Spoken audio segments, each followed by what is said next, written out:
플러스 경매 김수경입니다. 저는 부산 울산 경남 지역 경매 대행 그리고 경매 교육 일을 하고 있습니다. 오늘은 그 점유자별로 각 그 점유자가 여러분이 낙찰을 받으면 소유자가 있는 경우도 있고 배당받는 임차인이 있는 경우도 있고 배당 못 받는 임차인이 있는 경우도 있고 관계를 알 수 없는 사람이 있는 경우도 있고 다양한 케이스가 있습니다. 각 케이스별로 잔금을 우리가 빨리 내면 좋을지 아니면 마감일을 딱 맞춰서 내면 좋을지 그 부분에 대해서 한번 얘기를 한번 해보고자 합니다. 여러분 낙찰을 받으면은 지금 보고 계신 사건은 보니까 4월 29일 날 낙찰입니다. 자, 매각 결정 기일은 5월 6일이에요. 원래 일주일 걸리죠. 그죠? 매각 결정까지 일주일이 걸리고 또 일주일을 기다려 가지고 그래도 이의 신청 같은 게 없으면은 매각 허가 결정이 확정이 됩니다. 그러니까 1등 한 날로부터 2주가 지나야지 매각 허가 결정이 확정이 되고 비로소 잔금을 낼 수 있는 겁니다. 잔금을 내야 내 집이 되는 거죠. 내 거가 되는 겁니다. 자, 내가 잔금 내기 전에 실컷 1등하고도 없어질 수도 있어요. 취소될 수도 있는 거 아닙니까? 그죠? 그때까지는 마음을 놓을 수가 없습니다. 특히나 예를 들면은 총 채무액이 얼마 안 돼요.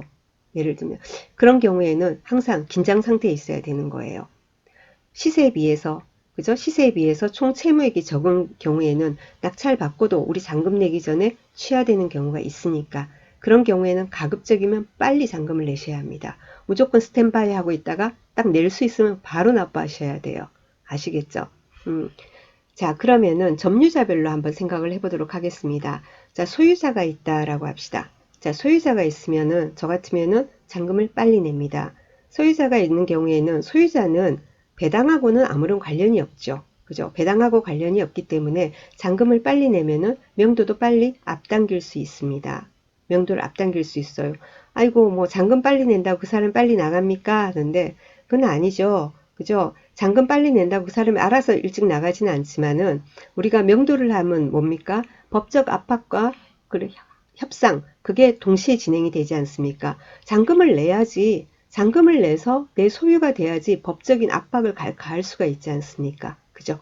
예, 그렇기 때문에 그냥 낙찰만 되고 그냥 내가 보증금만 내놓은 상태에서 그 사람한테 강력하게 액션을 할 수는 없는 거니까 나가라고. 잔금만 받놓고 아직 아니 그 낙찰 받고 그러니까 보증금만 내놓고 잔금을 안 냈다는 것은 매매계약 같은 경우에는 계약금만 내고 잔금 안 준 거예요. 똑같은 거예요. 그런데 나가라고 그러면은 잘못하면 큰일 납니다. 그래서 얻어맞을지도 몰라요. 그죠? 자, 그런데 소유자가 있는 경우에 뭐라고요? 빨리 잔금 내고 빨리 진행을 하면 된다. 왜? 배당하고는 아무런 관계 없으니까. 아시겠죠? 자, 그러면은 그 다음에 우리 한번 이제 임차인이 있는 경우를 한번 볼까요? 지금 보고 계시는 이 화면 같은 경우에는 임차인이 있는 사건이거든요. 임차인이 있는 사건인데 여기 보면 이렇게 돼 있어요. 방땡땡 정땡땡 해가지고 있대요. 자, 이 사람이 보니까 한 사람이 2천만 원에 45만 원 해가지고 소액 임차인 최우선 변제 대상입니다. 요 밑에 있는 이 사람은 신경 안 써도 돼요. 뭐 전입신고는 돼 있지만 대항력은 없고 그리고는 요 방땡땡 씨가 예를 들면은 이 사람이 배당을 받기 위해서는 어떻게 해야 합니까? 관리비도 내고 집도 비우고 그러면은 우리는 명도 확인서하고 인감증명서 첨부해야 한 명도 확인서를 그저 건넵니다. 그럼 그걸 가지고 그 서류를 가지고 법원에 배당일에 그저 가야지 법원에서 배당을 받을 수 있죠. 그죠?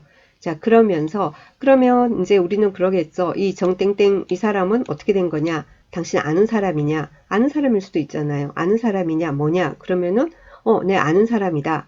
그러면 니네 동거인 같으면 그러면 이 사람도 그럼 같이 빼라. 같이 빼야지 서류를 주겠다. 이런 식으로 처리를 하면 되고요. 아니 나는 모른다. 그 사람이 왜 전입돼 있는지도 모르겠다. 이러면 일단은 우리는 명도는 했잖아요. 그죠? 살고 있는 사람 방땡땡으로부터 명도는 했어요. 근데 이 사람이 계속해서 전출을 하지 않잖아요. 그러면 동사무소 가가지고는 말소 신청하면 되는 겁니다. 안 산다고 예, 하면 돼요. 그리고 여러분이 경매 이제 하시면서 이제 소유자건 임차인이건 누군가에 명도를 했어요. 분명히 이사를 갔는데 계속 나중에 그게 뭐죠? 전입이 살아있단 말이에요. 그러면은 주민센터 가셔서 동사무소 가셔서 말소 신청하시면 됩니다. 이제 연락처를 아는 경우에는 왜 전출을 안 해가냐고 다른데 빨리 전입하라고 이거 빼야 된다고 언제까지 하세요? 그때까지 안 하면 직권 말순 신청 해달라고 동사무소 신청할 겁니다. 그렇게 하시면 되고요. 안 그렇습니까? 그죠? 자, 그런데 이게 배당을 받는데요. 이 배당일이라는 게 있잖아요. 우리가 잔금을 빨리 낸다고 해서 배당일이 앞당겨지질 않아요. 여러분 왜 그 입찰을 하는 날 있죠? 그럼 그때 같이 다 진행한 경매 사건들 있지 않습니까? 그 사건 같은 경우에는 아주 특별한 경우가 아니면은 잔금 마감일도 다 똑같고 배당일도 다 똑같습니다. 그러니까 여러분만 잔금을 일찍 낸다고 해서 내 사건만 배당일을 옮겨주지는 않는다라는 거예요. 그래서 임차인이 있는 경우에는 잔금 마감일에 하시면 됩니다. 마감일 하루 전이나 마감일에. 뭐, 뭐 일주일이건 이주일이건 괜히 일찍 내서 이자를 더 지불할 필요는 없지 않습니까? 얼마 안 된다 하더라도. 그죠? 그리고 또 하나 뭐냐면은 지금 5월 달이니까 제가 드리고 싶은 말씀은 뭐냐면 부동산을 보유를 하면은 재산세가 부과됩니다. 자, 재산세는요. 6월 1일 날 소유한 사람한테 부과가 됩니다. 그러니까 만약에 여러분이 4월 달에 예를 들면 낙찰받은 분이 누군가가 이 영상을 보신다. 근데 5월 말까지 내라고 한다. 이러면은 5월 말까지 내지 마시고 며칠만 늦추세요. 6월 1일만 넘기라고요. 그러면은 재산세가 부과되지 않아요. 아시겠죠? 그러면 며칠 늦었는데 어떻게 해요? 그거 낙찰받은 거 잘못되는 거 아니에요? 잘못되는 건 아니고요. 그 며칠분만 이자만 더 내면 되니까 며칠 늦추는 게 재산세 내는 것보다는 유리할 겁니다. 그래서 그거 명심하시고요. 아시겠죠? 자, 그렇게 되고요. 그러면 소유자 같은 경우 뭐라고요? 앞당겨도 된다. 빨리 내면 명도를 빨리 진행할 수 있다. 그리고 임차인 같은 경우에 배당받는 임차인 같은 경우에는 우리가 빨리 내도 배당일을 앞당길 수 없다. 그러니까 잔금 마감을 맞춰서 내라. 라고 말씀을 드렸어요. 아시겠죠? 그리고 배당일까지는 배당받는 임차인 보고 배당일까지 강제로 나가라고 할 수 있는 뭔가 없어요.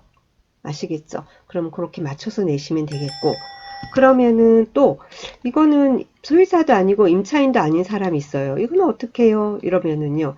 자, 이 사건 같은 경우에는 어땠냐면 저희가 뭐냐면은 소유자가 있고요. 전혀 뭐죠? 또 어떤 사람이 있어요. 전입일 기준으로 봐서는 분명히 이렇게 뭐 이론상으로는 대항력이 있는 날짜예요. 말소 기준 등기가 2016년이고 전입일이 2002년인데요. 2002년이고요. 이렇게 돼 있어요. 그런데 법원의 매각물권 명세서에서도 이 사람에 대한 내용이 안 나와요. 그냥 대항력이 있다. 전입일상. 그래서 만약에 보증금이 있는 임차인일 경우에는 인수할 여지가 있다. 그냥 이런 내용만 나와 있었던 거예요. 그렇게 돼 있었어요. 답답한 노릇이죠. 주민등록 저기 뭡니까 그 집행관이 현황 조사를 가면은 그 전입세대 열람하잖아요. 전입세대 열람하고 주민등록 등본 뭐 이런 것도 이렇게 보게 되는데 만약에 이 두 사람이 가족이다 이러면 어떻게 됩니까? 소유자 가족이다. 소유자하고 세대주는 이름은 다를 수 있잖아요. 그렇다 하더라도 소유자 가족이라고 명시가 되거든요. 근데 그것도 아니에요. 그런데 뭐냐면은 농협, 은행 이러면은 뭐냐면 1금융 기관이에요. 1금융 기관에서 대항력이 있는 임차인이 있는데 대출이 나갔다? 그건 아니란 말이에요. 분명히 제가 볼 때는 가족이에요. 아니면은 무상거주 확인서가 있다든지, 무상거주 확인서가 있다든지, 아니면 가족이라도 따로 살고 있는 경우가 있을 수 있죠. 여기 소유주는 이 아파트에 살고 있지 않고 다른 데 전입이 돼 있고, 나머지 가족이 있으면서 나머지 가족의 세대주가 이 사람이고, 그런 경우에는 뭐냐면은 가족관계 증명서를 받게 되는 거예요.